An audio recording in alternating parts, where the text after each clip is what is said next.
जब तक मुझे पता चला कि वो शादीशुदा है, तब तक मैं उससे इतनी मोहब्बत करने लगी थी कि उसे छोड़ जाना मेरे बस में बिल्कुल नहीं था। ये जानते हुए भी कि उसके बीवी और बच्चे भी हैं, फिर भी मैंने उससे शादी कर ली। शादी के बाद उसने मुझे एक अलहदा घर लेके दिया। शादी का मेरे घर वालों को तो पता ही था, लेकिन उसने अपनी फैमिली को नहीं बताया हुआ था कि उसने दूसरी शादी भी कर ली है। वो हफ्ते में 3 दिन मुझसे मिलने आता था और बाकी के 4 दिन अपनी पहली बीवी और बच्चों के साथ गुजारता था। लेकिन कुछ महीनों बाद उसने मेरी तरफ आना बहुत कम कर दिया। मुझे जो वक्त उससे चाहिए था वो मुझे नहीं मिल पा रहा था, जिसकी वजह से हम में काफी झगड़े चलने लगे। मैं उसके इंतजार में सारी सारी रात रोती रहती थी, लेकिन उसे मेरा जर्रा बराबर भी एहसास नहीं होता था, बल्कि उसने मुझसे मिलना बिल्कुल बंद कर दिया, जिसकी वजह से मैं डिप्रेशन की मरीजा बन गई। तब मेरी जिंदगी में एक लड़का आया जो मेरा बहुत एहसास करने लगा। वो लड़का मुझे मोहब्बत और वक्त देने लगा। मैं डिप्रेशन से बाहर आने लगी और अपनी जिंदगी में काफी खुश रहने लगी थी। एक दिन उस लड़के ने कहा कि वो मुझसे मिलना चाहता है, तो मैंने उसे अपने घर बुला लिया और हम दोनों में वो सब हो गया जिस पे सिर्फ और सिर्फ मेरे शौहर का हक था। अभी वो लड़का मेरे घर ही था कि अचानक से मेरा शौहर आ गया।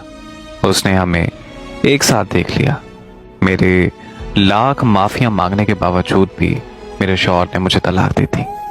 तलाक के बाद मेरे माँ बाप ने भी मुझे नहीं रखा, क्योंकि मेरे शौहर ने मेरे माँ बाप को भी सब कुछ बता दिया था जो मैंने किया था। खुदकुशी करने की कोशिश की तो मुझे एक आदमी ने मचा लिया, जो मुझे अपने साथ अपने घर ले गया। कुछ दिन उसने मेरे साथ अपनी हवस पूरी की और फिर वो मुझे एक सड़क के किनारे छोड़ गया। उसके बाद मेरी जिंदगी में जो भी आदमी आता, वो अपनी हवस पूरी करके और चंद पैसे देकर मुझे छोड़ जाता, और मुझे पता भी नहीं चला कि मैं कब कॉल गर्ल बन गई। एक दिन मैंने अपने शौहर को उस लड़के के साथ देखा, जिस लड़के की वजह से मेरे शौहर ने मुझे तलाक दी थी। उस दिन मैंने उन दोनों का पीछा किया तो मुझे पता चला कि मेरा शौहर और वो लड़का आपस में बचपन के दोस्त हैं। मुझे उस दिन हकीकत जानकर बहुत तकलीफ हुई कि कैसे साजिश करके मुझे तलाक दी गई। हाँ, मैं मानती हूँ मुझे उस लड़के की बातों में बिल्कुल नहीं आना चाहिए था, लेकिन तब मेरी हालत ऐसी थी कि मुझे तवज्जो और प्यार की जरूरत थी। अगर वो तवज्जो और प्यार मुझे मेरे शौहर से मिलता तो मैं कभी भी उसके जाल में ना फंसती। मुझे नहीं पता कि आज मेरी जिंदगी को तबाह करने वाली मैं खुद हूं या फिर मेरा शौहर, लेकिन मैं जिस दलदल में फंस चुकी हूं, अब वहां से निकलना मेरा मुश्किल ही नहीं, नामुमकिन सी बात है।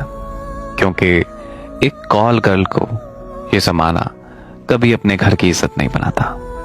इस कहानी से एक सबक सीखने को मिलता है कि जब आपका किसी मर्द के साथ निकाह हो चुका है, तब आप उसकी अमानत हैं। चाहे वो आपको टाइम दे या ना दे, आप उसकी इज्जत हैं। ये सब कुछ आप पर डिपेंड है कि आप उसकी अमानत में खयानत करती हैं या फिर नहीं। एक औरत हमेशा 4 दीवारी में ही अच्छी लगती है और अपने शौहर के साथ खूबसूरत लगती है। चाहे उसका शौहर कितना ही जालिम क्यों ना हो, वो अपने शौहर की इज्जत